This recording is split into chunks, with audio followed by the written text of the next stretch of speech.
Pessoal, bem-vindos ao curso de Linguagem de Programação. Essa é uma parte teórica, eu vou falar sobre as variáveis, os valores e tipos, ou seja, definições e características.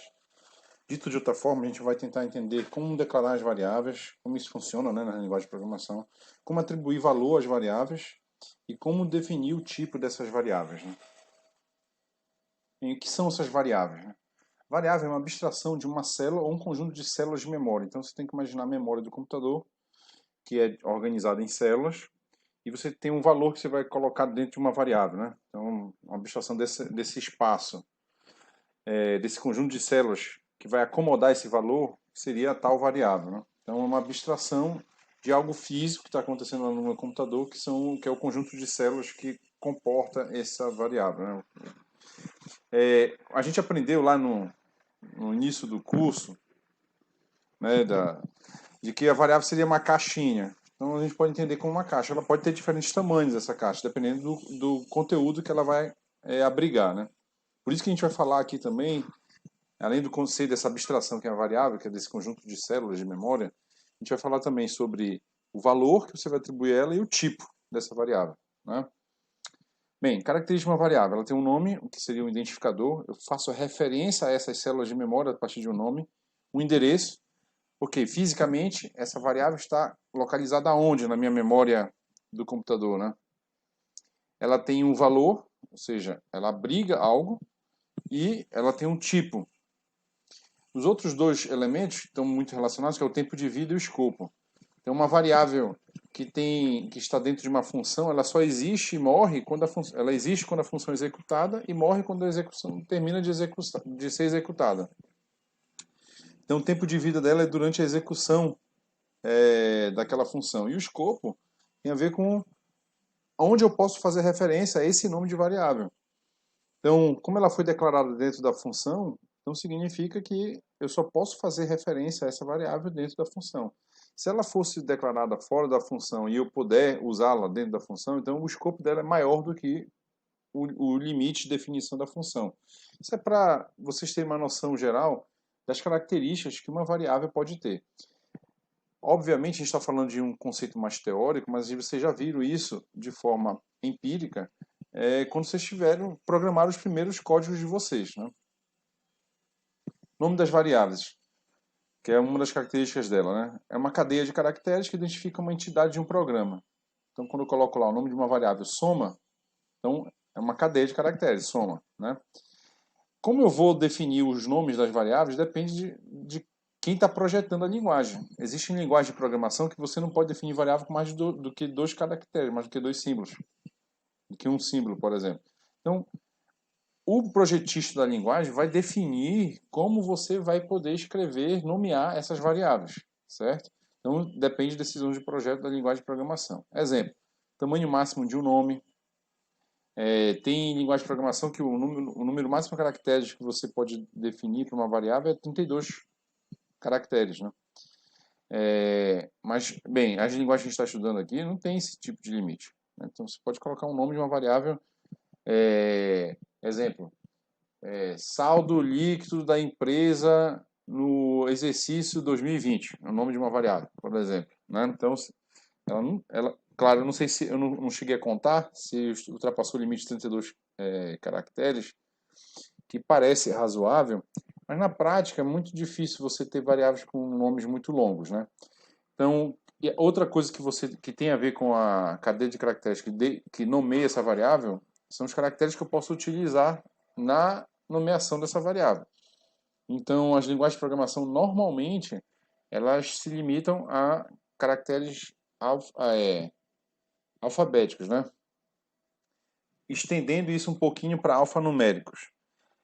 Outras suportam a adição de alguns símbolos. A gente vai ver que em Java, JavaScript e Python há esse extrapolamento, né, de nomeação dos símbolos que você pode utilizar ao nomear uma variável. Bem, algumas não fazem distinção entre maiúsculo e minúsculo, outras fazem. Então, as três linguagens que nós estamos estudando aqui nesse curso fazem distinção. Então, restrição quanto ao uso das palavras especiais reservadas. Por exemplo, será que eu posso declarar uma variável if, com o nome da variável sendo if, ou while, ou else, ou class? Então, existem restrições para você aplicar para nome de variável. Você pode usar qualquer caractere, mas olha, aquela combinação de caracteres não pode ser utilizada. Por exemplo. Então, as linguagens elas definem isso, e isso depende, claro, do projeto. Quem projetou a linguagem, quem desenhou, quem escreveu, codificou essa linguagem é que vai definir essas regras. Bem, forma dos nomes, né? As regras de definição dos nomes dos identificadores em Java, JavaScript e Python são semelhantes. Então, identificadores de variáveis devem iniciar com letra ou símbolo de sublinhado, todas elas, ou é letra ou é símbolo, tem que iniciar com um dos dois. Em Java e JavaScript também é possível usar o cifrão como início do nome da variável. Podem conter letras, números ou cifrão e underline. Notem, eu não posso começar em Python com cifrão, mas eu posso ter cifrão no nome, na variável, né? Não define limite de tamanho de nomes para as variáveis. Então, exemplo, int, quantidade de alunos matriculados em LP. Poderia até colocar aqui linguagem de programação, só não fiz isso para caber na mesma linha aqui, tá? Mas elas não têm limite, né? De definição do nome de variável. E diferencia o maiúsculo de minúsculo. Então, essas três variáveis são variáveis distintas nas três linguagens, Java, JavaScript e Python. Soma com S só maiúsculo e soma com tudo maiúsculo. Não podem usar palavras reservadas como identificadores. Então, nenhuma delas admite que uma variável se chame if, se chame while, se chame else, se chame class. Então, esses são exemplos de palavras reservadas que você não pode nomear as variáveis. Bem, os endereços das variáveis, né, corresponde ao endereço de memória ao qual a variável está associada. O endereço de memória, gente, é algo que você não vai utilizar enquanto estiver programando, né? Mas é importante você entender que uma variável tem um endereço de memória. Isso é importante porque quanto mais variável no programa tiver, mais memória ela vai ocupar. E dependendo do tamanho dessas variáveis, aí ela vai ocupar mais memória ainda, né? É bom só você ter essa noção de que uma variável, claro, tem um endereço físico lá na memória. O mesmo nome de variável pode estar associado a diferentes lugares em diferentes tempos no programa. Então, exemplo, a variável soma, igualzinha, tudo minúsculo. Ela pode ter a soma, a palavra soma, ela não é um identificador da variável. O que identifica mesmo a variável é o endereço. Então, uma variável ela tem um endereço que é único. Nenhuma outra variável em execução no programa tem o mesmo endereço. Não é possível isso. O que eu posso fazer é desalocar uma variável da memória e alocar uma nova. Aquela que estava alocada sai, perdeu aquele endereço, uma nova ganhou pode ter ganhado o mesmo endereço da variável que foi desalocada. Isso pode acontecer. Mas durante uma determinada fotografia do programa, duas variáveis não têm o mesmo endereço de memória. O endereço de memória é único para as variáveis. Então, o nome não faz parte da identificação única dessa variável, né? Do endereço de memória dessa variável. Então, é isso que a gente está tentando dizer aqui. Duas variáveis com o mesmo nome podem ter posições da memória distintas, com o mesmo nome. Bem, quando isso vai acontecer? Um dos exemplos aqui é chamada recursiva de programa. Fatorial. Fatorial de n. Essa variável n, ela tem um endereço de memória na primeira chamada do método fatorial. Só que o fatorial de um número é esse número vezes o fatorial dele menos 1. Então, agora eu chamo novamente a função fatorial. Isso é para dar um exemplo. A variável n tem o mesmo nome, n. Só que agora, nessa segunda pilha de execução do método fatorial, ela vai ter um outro endereço de memória. Então, o mesmo nome de variável, n, ocupando dois endereços de memória distintos. Um exemplo seria funções recursivas. A outra é que eu posso ter mais de uma função declarada no meu programa com o mesmo nome de parâmetro. Cada parâmetro é um endereço de memória distinto. Tá? Então, isso é para ilustrar como eu posso ter duas variáveis com o mesmo nome ocupando endereços de memórias distintos. Outra coisa importante a gente entender é o tipo de uma variável. Então, o tipo, a gente já tem uma noção disso, ela determina a faixa de valores que uma variável pode assumir, ou seja, que valores eu posso atribuir para aquela variável, e o conjunto de operações que uma variável pode assumir.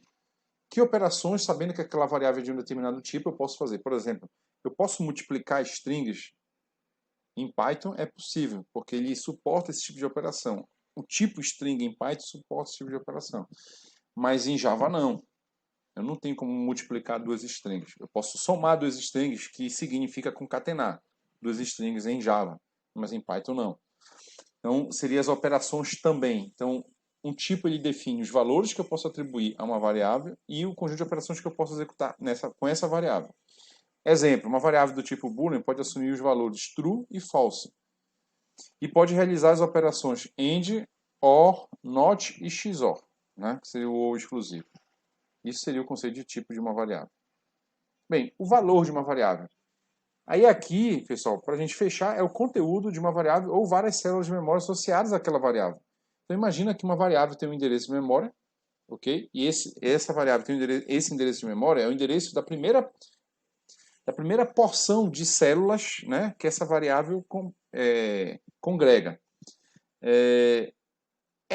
O valor que está associado a essa variável, ele pode ser também uma referência. Nesse exemplo aqui, ó, int a igual a 10, eu estou dizendo que a variável a que tem um endereço de memória, o valor que está vinculado nesse endereço de memória é o valor 10. Então, o endereço abriga o valor daquela variável. No caso aqui dessa outra variável, que é o p, o endereço não abriga o próprio objeto.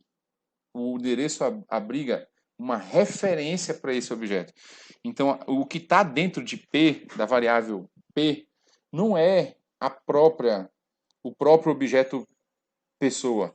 O que está dentro de p é uma referência para uma outra porção de memória que contempla, que agrega o objeto pessoa. E aí esse objeto pessoa pode ter várias coisas, nome, endereço, telefone, idade, data de nascimento, enfim, pode ter um monte de coisas, pode ser um objeto grandão, mas o que está contido naquela variável, naquela variável P, que é do tipo pessoa, é a referência para o objeto inteiro.